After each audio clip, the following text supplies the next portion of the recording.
છો વિદ્યાર્થી મિત્રો? હિન્દીમાં આજે આપણે બીજો પાઠ ભણીશું। બીજો પાઠ છે ઈદગાહ। ઈદગાહ એના લેખક છે પ્રેમચંદ। તો તમને એવું થતું હશે ઈદગાહનો મીનિંગ શું?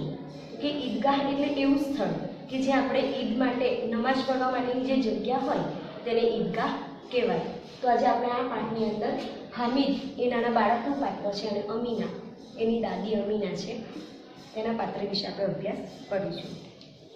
એના લેખક છે प्रेमचंद। તેમનો જન્મ सन 1880, निधन सन 1939 में हुआ था।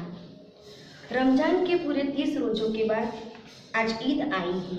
रमजान એટલે કે આપણે કેવો દિવાળીનો તહેવાર ઉજવીએ તેવી જ રીતે એમનો પણ રમજાન નામનો તહેવાર આવે અને રમજાનના 30 રોજા પતે પછી ત્યારે એ બધા ઈદની રાહ જોતા હોય। कितना मनोहर, कितना सुहावना प्रभात है। कितना मनोहर, कितना सुहावना प्रभात है।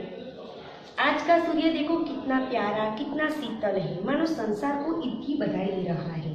सब लोग ये कह रहे हैं कि आज का दिन तो इतना सुंदर है और सुबह भी इतनी अच्छी है कि आज का सूर्य यानी कि हमारा जो ईद का त्यौहार है उनको शीतलता से ईद की बधाई दे रहा है, ऐसा लगता है।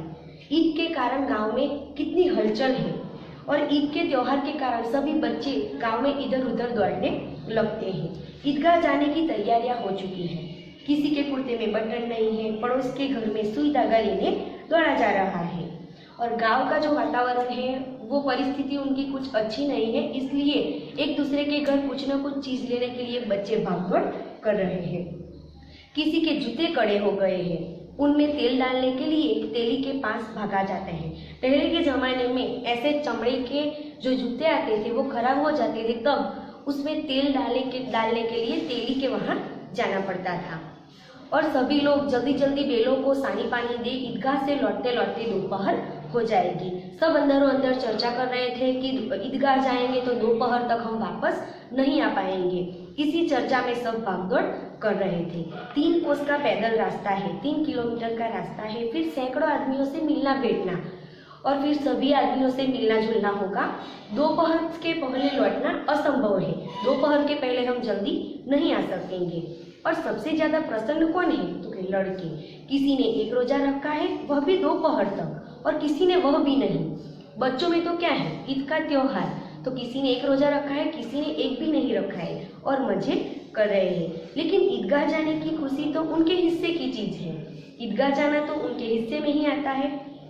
रोजे बड़े बूढ़ों के लिए होंगे। बच्चे ऐसा कहते हैं कि रोजे तो बड़े बूढ़ों के लिए होंगे, हमारे लिए तो ईद है। ईद यानी कि मज़े करने का त्यौहार। ईदगाह जाएंगे तो नमाज पढ़ने के बाद हम मेले में ज़्यादा घूमेंगे, तो बच्चों के लिए घूमना फिरना बहुत अच्छा है। रोज़ ईदगाह नाम रखते थे, आज वह आ गई। कितने दिनों से, 30 दिनों से राह देख रहे थे कि कब 30 रोजे पूरे हो जाए और ईद आए। आज वह आ गई। अब जल्दी पड़ी है कि लोग ईदगाह क्यों नहीं चलते અને બાળકોને એવું છે કે लोग ईदगाह क्यों नहीं चलते। उनकी अपनी जेबों में तो कुबेर का धन भरा हुआ है।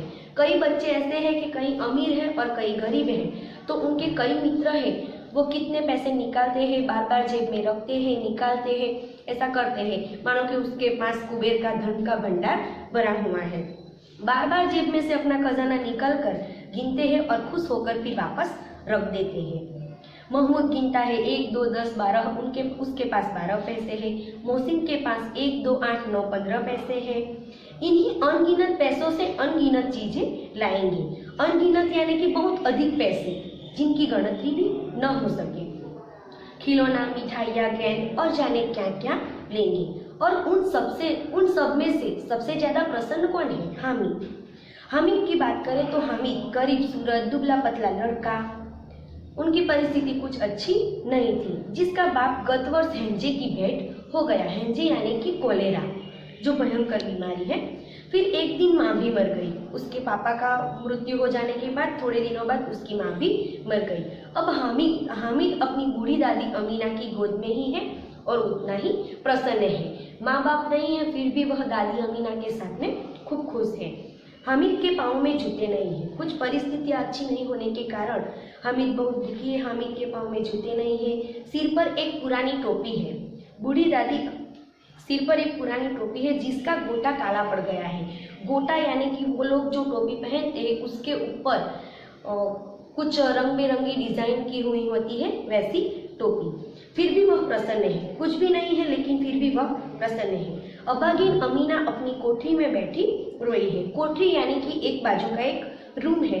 आज ईद का दिन और उसके घर में अन्न का दाना नहीं। ईद का त्योहार, इतने मजे का त्योहार, लेकिन उसके घर में खाने के लिए कुछ भी नहीं है। इस अंधकार और निराशा में वह डूबी जा रही है। अमीना को यह चिंता है कि इतना अच्छा त्योहार है और हमारे घर में कुछ भी नहीं। किसने बुलाया था इस निगोड़ी ईद को? वह ईद को कोस रही है कि ईद को किसने बुलाया। निगोड़ी बोल रही है ईद को, क्योंकि घर की परिस्थितियां कुछ अच्छी नहीं है। अमीना का दिल कचोट रहा है। अमीना मन ही मन दुखी हो रही है।